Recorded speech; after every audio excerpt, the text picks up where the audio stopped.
Assalamualaikum warahmatullahi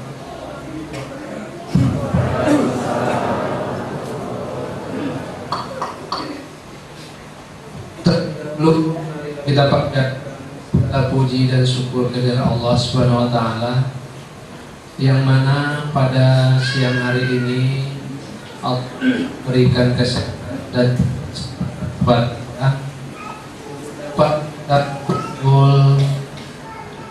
setelah kita melakukan puasa.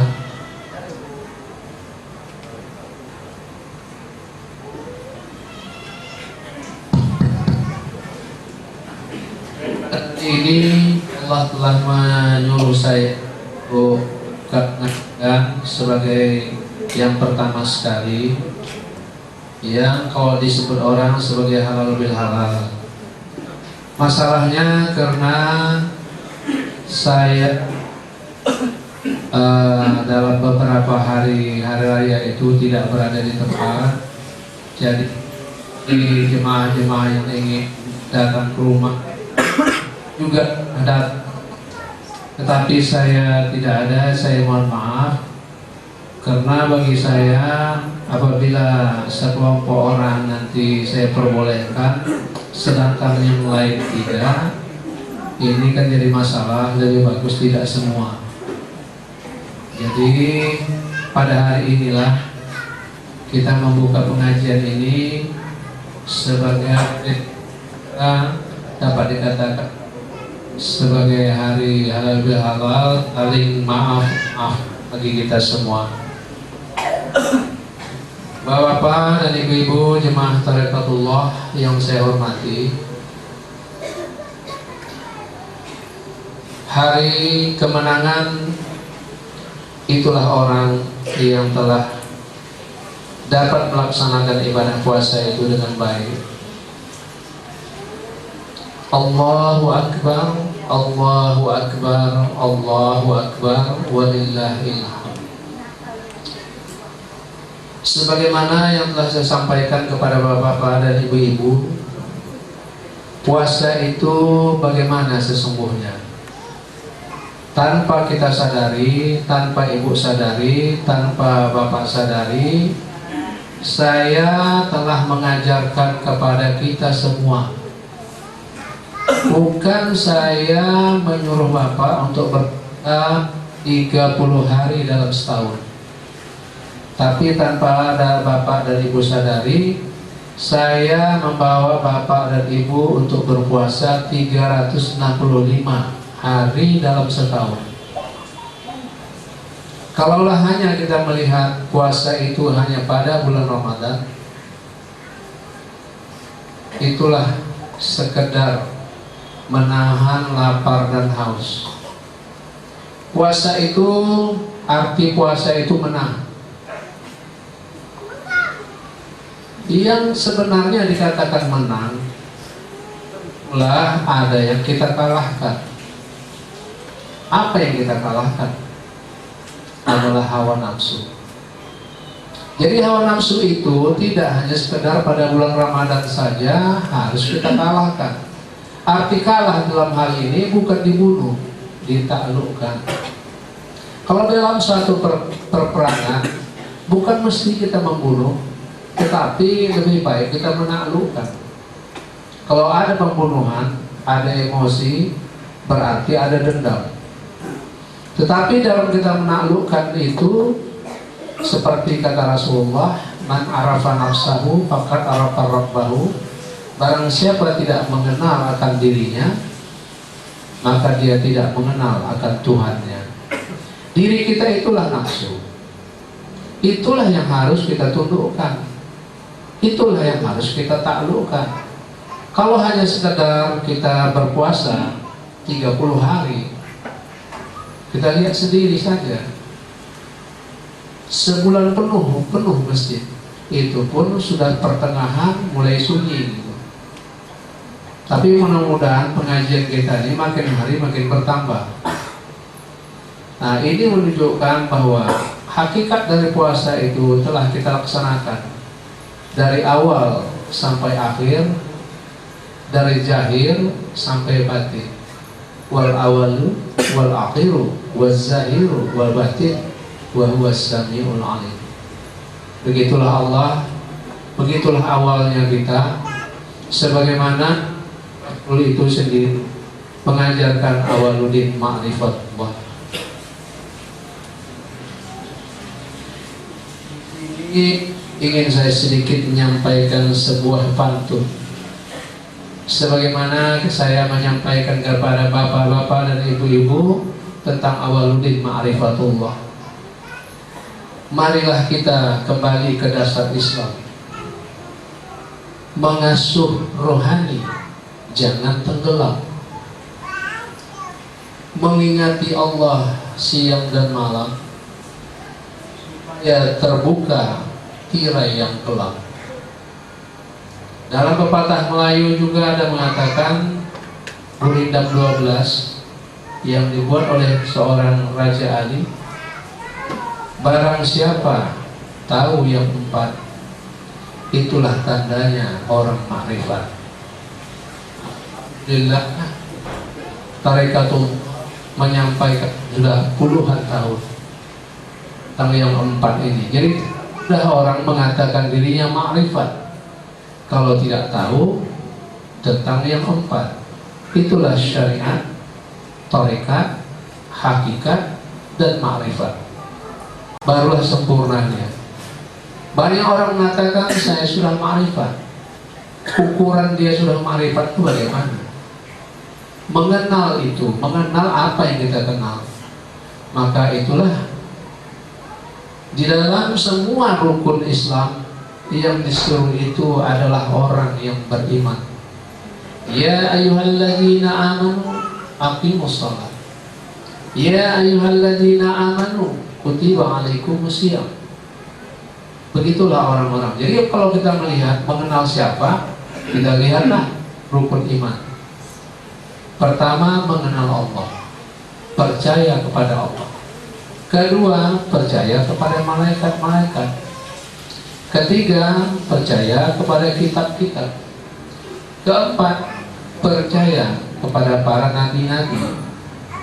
Kelima, percaya kepada hari kiamat. Dan keenam, percaya kepada qadar dan qadar. Kalau kita kan sudah terbalik, saya katakan. Jadi 99% umat Islam belum masuk Islam, baru mengikut Islam. Karena Allah mengingatkan, karena agama ini kita anut secara tradisional. Ayah kita Islam, otomatis kita Islam. Coba ayah kita Nasrani, apakah bapak dan ibu mengatakan Islam? Pasti Nasrani. Bal qalu inna wazalna ba'ana ala ummati amin ala syarih muhtadi. Mereka itu berkata, kata Allah, bahwa kami mendapat petunjuk untuk mengikut agama yang dianut oleh orang tua. Jadi jangan katakan kita sudah Islam, kita baru mengikut Islam. Mengikut Islam, apa yang diikut adalah yang syariat. Kalau ayah kita berjenggot, kita cenderung berjenggot. Penggali berjenggot, kambing juga berjenggot. Jadi saya maksud jangan kita bangga dengan jenggot kita. Silakan. Tapi jangan itu menyatakan diri kita lebih tinggi daripada orang tak berjenggot.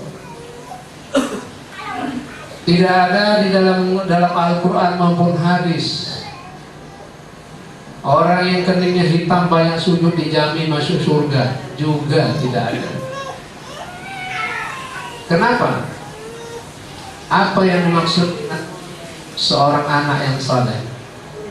Ditunjukkanlah hanya beribadah.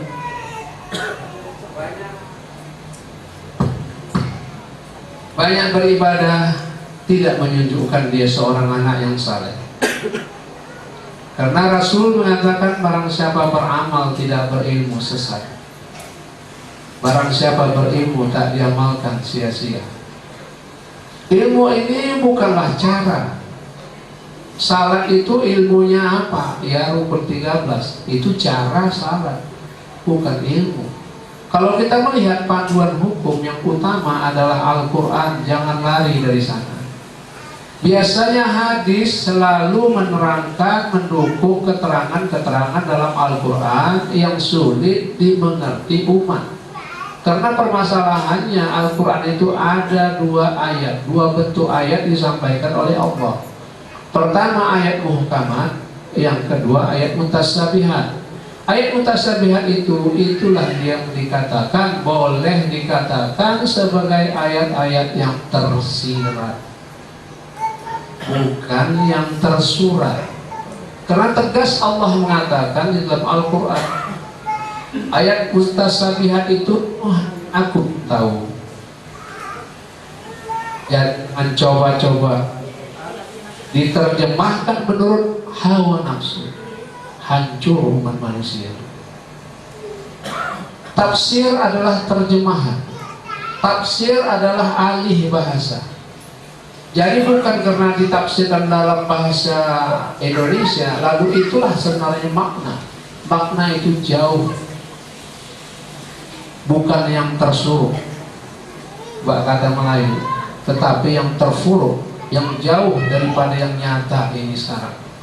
Sedangkan cahaya itu 3 dalam ilmu pengetahuan: beta, alfa, gamma. Gamma lah yang terfuruk. Tahukah kalian mana cahaya gamma di dalam diri kita? Manusia diberikan Allah kelebihan, tapi mereka tidak tahu kelebihan itu mana. Hingga sujud malaikat kepada Adam. Itulah kelebihan manusia. Satu, jadi saya selama ini menuntut bapak-bapak dan ibu-ibu untuk mengangkatkan harkat martabat diri kita daripada semua makhluk yang diciptakan Allah di permukaan bumi. Itulah kita yang akan mencapai kemenangan di hari akhirat, bukan di hari Syawal. Jangan salah. Kalau kita tidak memahami tentang isi atau makna daripada puasa, ya orang akan sama saja sebelum puasa dan sesudah puasa, malahan kadang lebih parah. Karena dia tidak mengenal Allah itu tadi, tidak mengenal benar apa yang dikatakan dengan puasa. Begitu juga lah apa yang dikatakan dengan salat. Karena salat tidak pernah dijanjikan Allah masuk surga. Akan celakalah kamu yang salat itu, mereka will tuh. Wa makana salatuhum 'indal bait illa makaan. Mereka salat di sisi rumah di mana saja, tidak lebih daripada bersiul-siul dan bertepuk tangan. Oleh karena itulah pantas azab itu kuberikan kepada mereka. Itulah yang mendukung ayat fawailul lil musallin alladzina hum an salatihim sahun. Lalai itu jangan diterjemahkan menurut akal. Al-Quran jelas-jelas. Para ulama saya mendengar mengatakan lalai adalah mengerjakan salat di ujung waktu. Itu salah. Karena Allah menegaskan Al-Quran di dalam surah Al-A'raf ayat 179, orang yang lalai itu adalah orang yang tidak tahu apa penyakit hati, apa fungsi hati, bagaimana cara membersihkan hati. Itu termasuk orang yang lalai. Apakah kita masuk orang lalai atau tidak? Mereka mempunyai mata, tidak melihat kebesaran Allah pada dirinya. Afala tubsir, kenapa tak kamu pikirkan? Itu termasuk orang yang lalai. Mereka mempunyai telinga, tidak mendengar peringatan-peringatan Allah. Mereka hanya mendengar dan tidak digubris. Itu juga orang yang lalai. Orang-orang yang seperti ini, kata Allah, mereka tidak ubahnya seperti binatang ternak. Bahkan mereka lebih sesat daripada binatang itu. Itulah orang-orang yang lalai. Jadi jangan dengarkan kata orang tentang Al-Quran. Panduan itu cukup banyak di dalam Al-Quran itu sendiri. Jangan dengan akal pikir manusia, hancur manusia. Inilah dia. Kenapa orang Karena tak mengenal Allah. Karena tak mengenal Allah, orang lebih takut pada neraka. Bukan takut sama Allah. Hak Tuhan menghukum kita apakah kita pantas untuk masuk surga atau neraka. Bukan kita yang takutilah Allah itu sendiri. Jangan takuti nerakanya. Jangan takut kepada, karena setan diciptakan Tuhan untuk menggoda hati manusia. Itulah alat menguji keimanan diri kita. Kalau sudah kita kenal Allah, kita tidak akan pernah takut mati. Kita siap. Nah, jadi inilah makanya selama ini saya itu supaya kita siap untuk mati. Coba Bapak pikir, dia lebih cinta dunia daripada akhirat. Waktu mati teringatlah anak, dipeluknya anaknya. Perasaan sekarang teringat suaminya, dipeluknya suaminya. Teringat mobilnya, dipeluk mobil. Rumahnya, dipeluknya rumah. Balik kau, kata malaikat, sudah sampai saatnya, tak mau aku. Itulah kita lihat, dipijak malaikat kepala, disentapnya roh tadi, terkejat ke orang. Nah, lebih cinta dunia daripada Allah. Kalau orang sudah cinta kepada Allah, ya ayat Tuhan nafsu mutmainnah, irji'i ila rabbika radiyatan mardiyah. Dengan tenang keluarlah ruhnya yang suci tadi, menghadap Tuhan. Masuklah kamu ke dalam surgaku dengan ridhoku, kata Allah. Menangislah dia meleleh air matanya.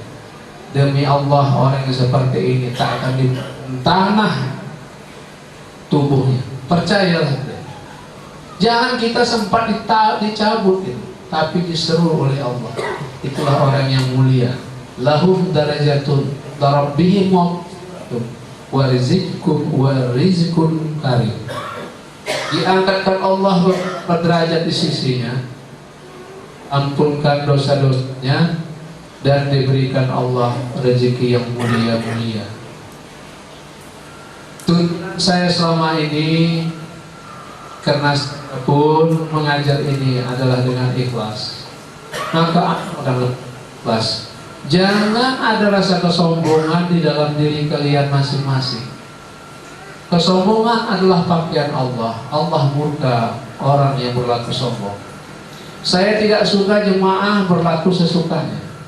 Saya tidak suka jemaah berlaku kasar, karena saya membawakan akhlakul kalimah, hati yang rendah, budi yang suci, sopan santun.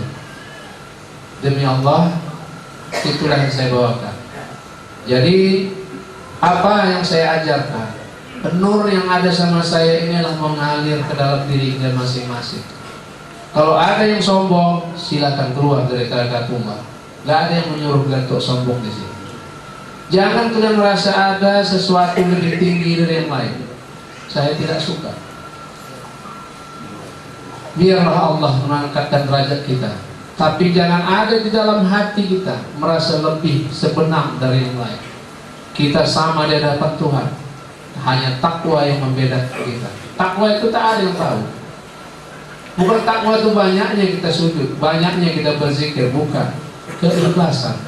Berzikir pun dia menginginkan akan sesuatu, juga tidak ikhlas.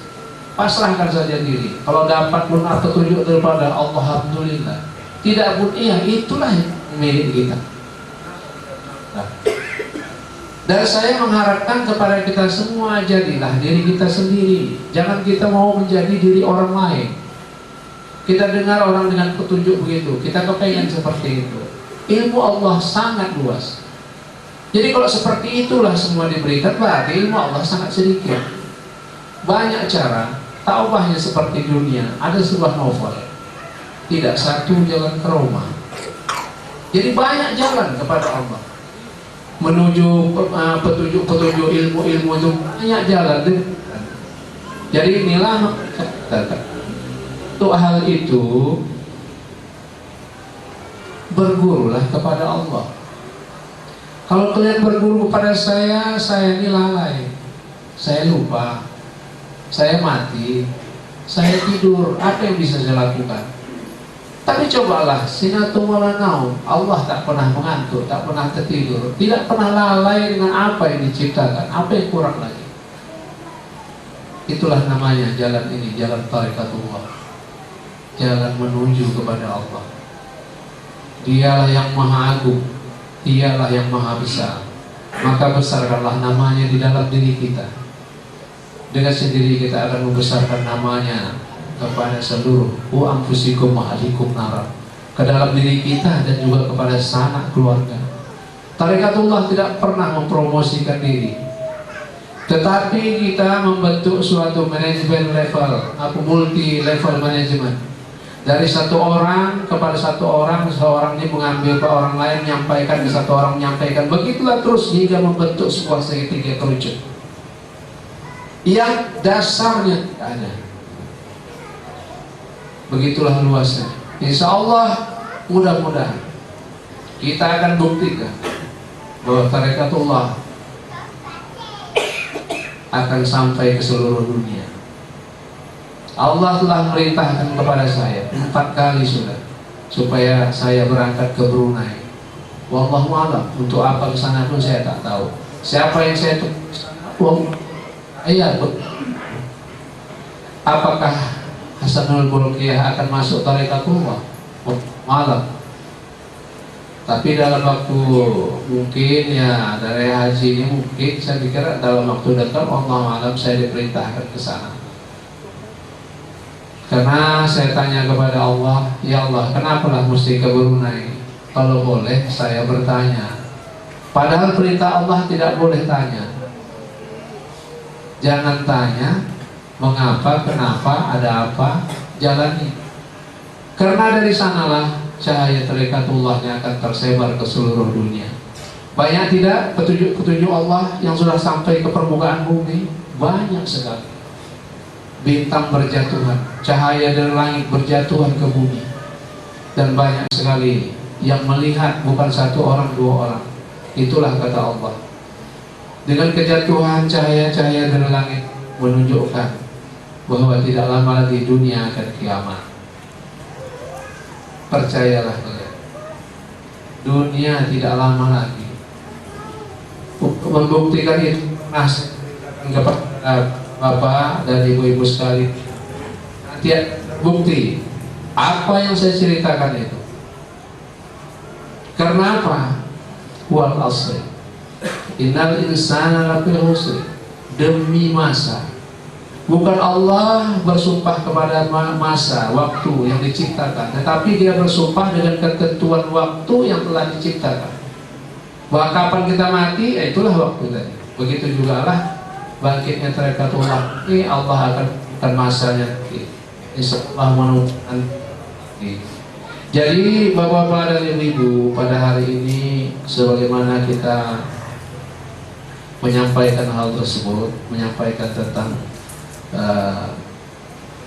kebangkitan tariqatullah ini, insyaallah mudah-mudahan dapatlah, saya mohon doa restu daripada bapak dan ibu-ibu, pun itu nanti terjadi, itulah doa yang saya inginkan. Masalah-masalah dana tak usah dipikir. Nah, kenapa bak bintang jatuh dari langit tadi? Akan diberikan Allah saya berkeliling dunia. Dalam bahasa apa? Saya pun tak ngerti. Aku ciptakan kamu dari seorang laki-laki dan perempuan, bersuku-suku, berbangsa-bangsa, berpuak-puak, agar kamu saling mengenal. Artinya kita berkomunikasi. Allah menciptakan Inggris, dibuatnya bahasa Inggris.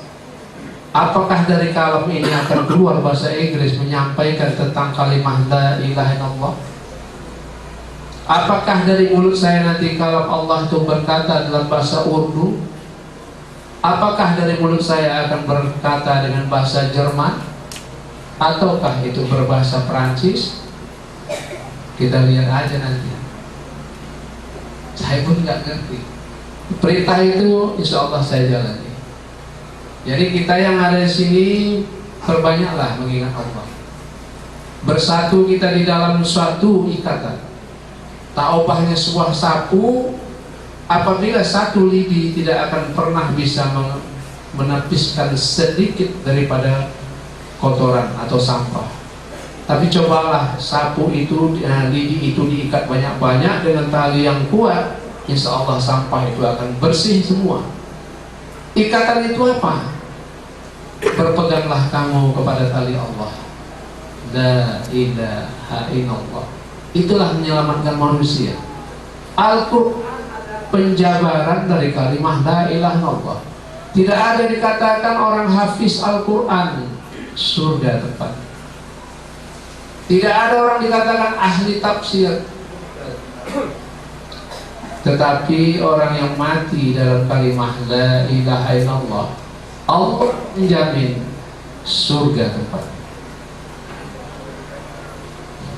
Jadi jangan harapkan pahala di dalam mengamalkan kalimat, tetapi haraplah ridho Allah. Pahala berbilang-bilang. Sekali sembahyang wajib di bulan Ramadan 70 kali pahala. Sekali sembahyang di Masjidil Haram 100.000 kali pahala. Masih berbilang-bilang dan punya batas. Tetapi kita mati dalam kalimat la ilaha illallah, diambilkan seluruh langit dan bumi, bintang-bintang seluruhnya, isi lautan, gunung, semua ditimbangkan di satu timbangan, diletakkan kalimat la ilaha illallah di satu sisi timbangan yang lain, maka timbangan la ilaha illallah jauh lebih berat dan jauh lebih besar hikmahnya. Kalau kita berbuat syirik apapun pahala kita, hanyalah tinggal catatan belaka. Karena syirik adalah suatu dosa yang tidak pernah diampunkan Allah. Jadi saya menuntut bapak dan ibu, saya bukan guru, tapi saya adalah membimbing, menuntun bapak-bapak dan ibu-ibu untuk tidak berlaku syirik. Kesyirikan ini terjadi setiap saat,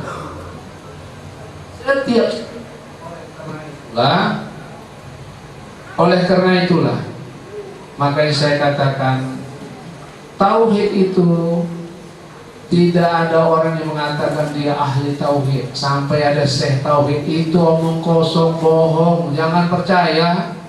Karena tauhid itu akan hilang bersama dengan roh kita. Mati kita barulah putus tauhid.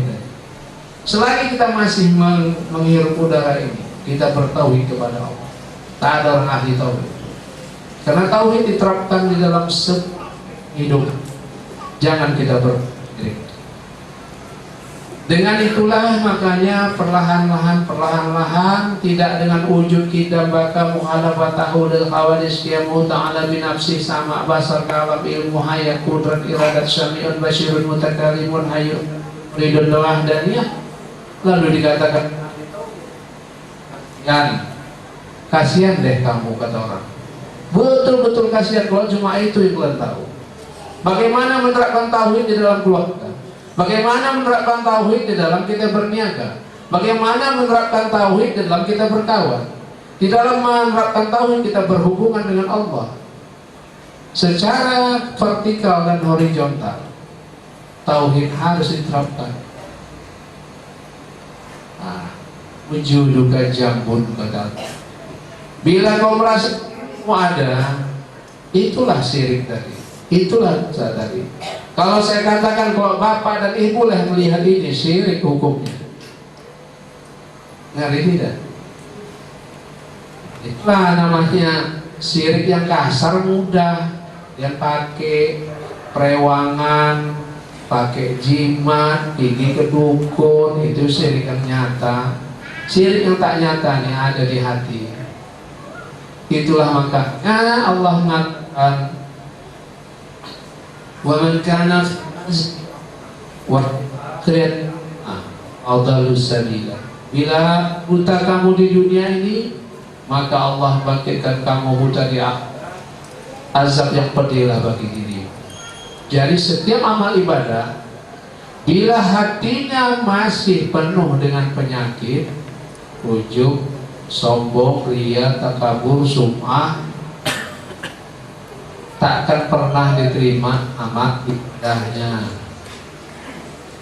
Nah, jadi ini ya,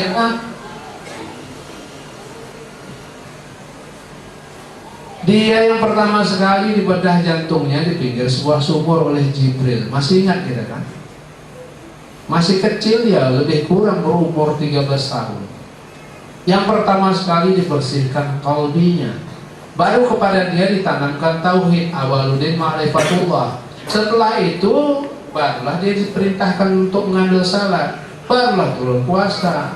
Kita puasa dulu, sembahyang dulu, mengenal Tuhan tidak. Siapa yang kamu sembah? Allah. Allah tidak untuk disebut-sebut, tapi Allah itu untuk dirasakan dan juga untuk dipahami. Itulah makanya rukun syahadat itu 3. Ucapkan dengan lidah, itulah disebut-sebut tadi. Tasdikkan dengan hati dan diperbuat oleh anggota tubuh. Bukan mudah. Asyhadu an la ilaha illallah, wah udah Islam dia kan. Cina pun bisa buat itu. Siapa saja pun apa susahnya. Di Arab saja banyak orang yang bukan Islam. Bahasa Arab, asyhadu an la ilaha fasih. Oh, pikir Islam juga.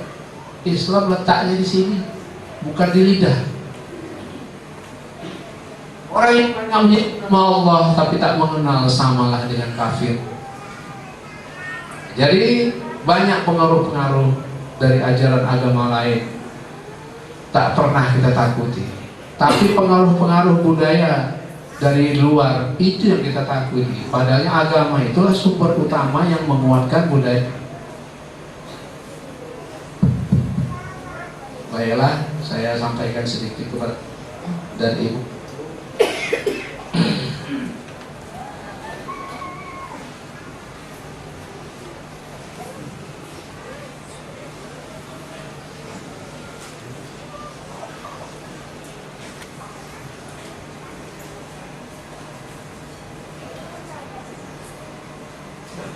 Yang saya sampaikan tadi kepada Bapak dan Ibu-ibu, janganlah kita merasa diri kita yang lain. Kita Al-Quran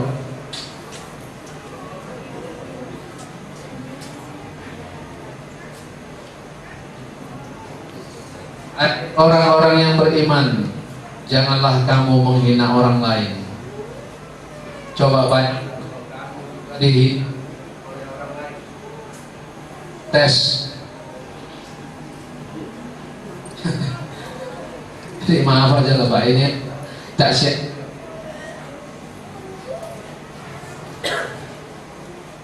Tes, nah ini agak bagus. Nah, jadi kita jangan menghina orang lain, jangan sakiti hati orang lain. Cobalah kalau kita disakiti orang hati kita, bagaimana kamu merasa? Nah, jadi di sini diingatkan oleh Allah. Saya membawakan Tarikatullah ini mempunyai wawasan yang luas.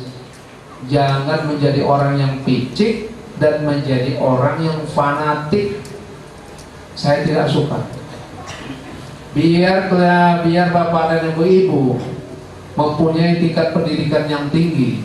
Yang dikatakan dulu di zaman Rasul dulu orang jahiliyah, bukanlah karena pandai membaca tak pandai menulis, tetapi bodoh terhadap Allah. Apabila orang tak mengenal Allah, itulah orang yang dikatakan jahiliyah tadi. Rasul sendiri coba lihat, membaca tak bisa, menulis tak bisa, tapi dia kan bukan orang jahiliyah, dialah yang menghancurkan jahiliyah tadi. Jadi orang jahiliyah itu adalah orang-orang yang tidak mengenal Allah. Di pinggirnya otaknya itulah yang menjadikan dia S4, S10 tadi. Kalau Allah ingin menarikkan, ditariknya saja satu saraf di sini kita tadi. Terangkatlah bibir kita sebelah, bicara pun tak benar lagi.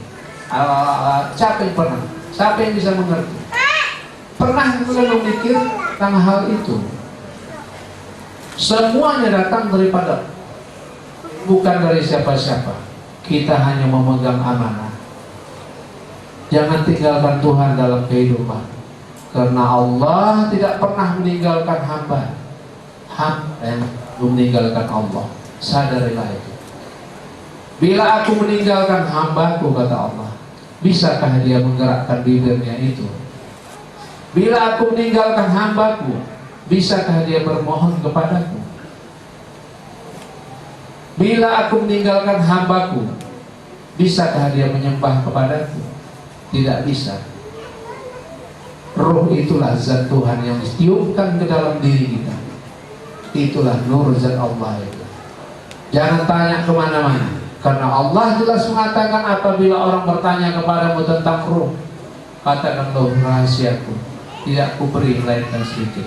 Kepada tarekatullah diberinya sedikit. Itulah dia nur zat Allah. Itulah zat Allah yang ada. Wa nahnu aqrabu ilaihi min hablil warid. Aku lebih dekat daripada urat leher. Itulah aku. Untuk mengenal itulah datanglah hadis Rasulullah. Kenallah dirimu, baru kau kenal akan aku. Jadi barulah tahu kitanya hanyalah amanah Allah. Sama kepada telinga, basar kepada mata, kalam kepada mulut, kudrat kepada tulang, iradat kepada darah, ilmu kepada otak, hayat kepada tubuh. Adakah diri kita di sana? La haula wala quwwata billah. Tak akan bisa kalian salat kecuali billah beserta Allah. Takkan kalian bisa puasa kecuali billah. Tak akan bisa kalian haji kecuali billah. Maka kenalilah, taulah kita siapa diri kita, bahwa suatu saat kita akan kembali kepada Allah. Janganlah mengenal Allah dengan lidah, tapi mengenallah kita Allah Azza wa Jalla yang menciptakan langit dan bumi dan seluruh isinya itu.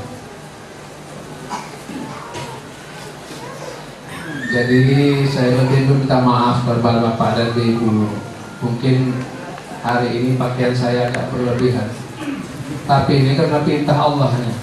Kalau tidak, mungkin Bapak tengok saya di luar, saya telah pakai celana jeans, saya pakai baju kaos oblong, mungkin pakai rantai, pakai kacamata, jadi macam preman. Tapi ingat, saya tidak terbuka aurat, itu yang penting. Islam mengajarkan aurat itu dari pusat sampai ke bawah lutut. Sah saya salat. Cuma kurang adab namanya. Udah gila yang terima. Kalau nampak kalau saya jalan begitu di pasar tak pakai baju ya, tentang pendek, itulah udah tak beradab saya namanya. Ya. Jadi memang diperintahkan Allah, inilah pakaian kebesaran saya. Warna hitam, kain kuning, atau kain hitam dengan ya bunganya. Beginilah, kemana-mana pun saya memperintahkan Allah begini, tapi tak mungkin saya tiap hari yang ngajar tuh begini terus gitu. Jadi kadang-kadang ya hanya hari inilah. Ya, jangan nanti Bapak Ibu ya hebat kali tahun yang kemarin itu yang bilang pula. Memang karena perintahnya, kalau tak begini saya. Nanti suatu saat terjawab semua. Kenapa mesti hitam? Kenapa kelambu Ka'bah itu hitam? Kalaulah Islam biasanya hijau, kenapa kelambu Ka'bah itu tidak dibuat oleh orang menjadi hijau? Nah, jawaban itu ada di hati masing-masing. Bermohonlah kepada Allah. Kalau kalian pun bisa melihat, lihatlah saya yang di depan ini. Apakah sabri dengan yang begini, atau sabri yang lain yang kalian di depan? Allahu a'lam. Jadi untuk itu, dalam kalimah la ilaha illallah yang saya jelaskan ini, saya ingin menerangkan sedikit. Kalimah la ilaha illallah itu dibagi dalam 4 derajat. Nah, inilah yang dikatakan di dalam Gurindam 12 itu. Pada Gurindam pertama dikatakan, barang siapa tahu yang 4, itulah tandanya orang makrifat. Nah, yang 4 itu adalah, inilah dia, kalimah la ilaha illallah. Saya tak ada yang lain ilmu saya kecuali ini. Kalau Bapak bertanya kepada apapun semua, apabila kita bisa menguasai kalimat la ilaha illallah, tak ada hukum yang tidak terjawab di dalamnya. Inilah yang sebenarnya dikatakan kalimatul haq, kalimah Allah yang sebenar-benarnya. Jadi tentu ibu dan bapak bertanya, jadi Al-Quran adalah penjabaran. Pertama sekali Allah mengucapkan adalah la ilaha illallah.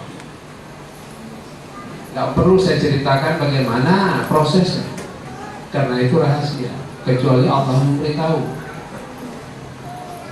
Itulah makanya la ilaha illallah kalimatul haq. Jadi makanya tidak ada orang dikatakan hafiz Al-Quran masuk surga, tapi orang mati dalam kalimat la ilaha illallah surga tempatnya. Nabi Musa mengatakan begini kepada Allah. Ingat ya, Nabi Musa kan orang syariat, orang Taurat. Ya Allah, tolonglah kau berikan kepadaku sesuatu amalan yang lain dari yang lain, yang baik gitu. Kata Allah, la ilaha illallah. Kalau la ilaha illallahnya Allah itu kan semuanya orang dah menyebutnya. Kau tahu Musa, la ilaha illallah itu seluruh isi langit ini. Isi langit itu bintang itu 9. Mars, Minor, Jupiter, Saturnus, Uranus, Neptunus, Pluto, ditambah dengan planet Merkurius dan Venus 9. Nah itulah lambang wali semuanya. Ditambah dengan bintang, dengan bulan, dengan bumi, ditambah dengan matahari, ditimbangkan di satu timbangan, letakkan dia di situ, lalu diletakkan kalimat la ilaha illallah di sisi lain, jauh lebih bermanfaat dan jauh lebih berat. Apa yang mau kita minta lagi? Yang 100.000 kali itu tak ada artinya. Sekali kita berbuat begini, maka kita akan mendapat pahala sebesar gunung Uhud. Wah, kita rasa besar. Tapi cobalah ibu pejamkan mata, tengoklah gunung Uhud, katakanlah sebesar gunung Sibaya. Pejamkan mata, nampak gunung Uhud itu? Nampakkah bumi ini? Nampakkah segalanya dunia ini? Enggak nampak. Dunia itu tidak lebih daripada sekelopak mata ini. Pejamkan. Wajah cantik istri kita, wajah ganteng suami kita, pejamkan, hilang sih. Itulah tipu daya. Itulah tipu daya Tuhan. Tidak pernah orang yang ganteng yang mancung begini-begini dijamin di surga tak ada. Harta kekayaan tinggal, rumah gedung tinggal, kedudukan tinggal. Maka jangan kita mati tadi dipeluk